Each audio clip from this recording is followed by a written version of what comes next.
Semua orang takut resiko, tapi tanpa resiko lu nggak bakal kemana-mana. Semua di hidup ini ada resiko. Kalian pengen jadi pengusaha, buka bisnis, jualan barang, ada resiko barang nggak laku. Ada resiko bisnis yang kalian buka bisa tutup. Kalian jadi karyawan pun itu juga ada resikonya. Bisa jadi perusahaannya tutup, bisa jadi kalian juga di PHK.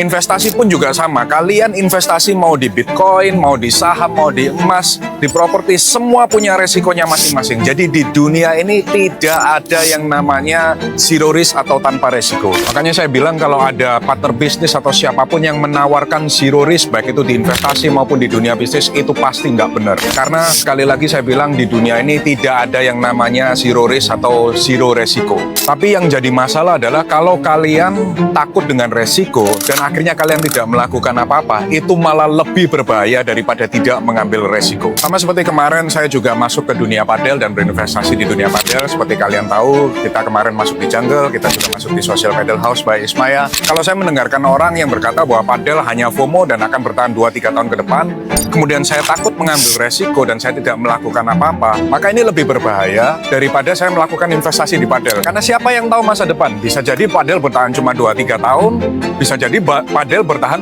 dalam jangka panjang 5-10 tahun seperti di luar negeri, nggak ada yang tahu. Tapi kalau sampai memang padel bertahan hingga 5-10 tahun ke depan, maka I will get rewarded. Inilah risk yang harus diambil.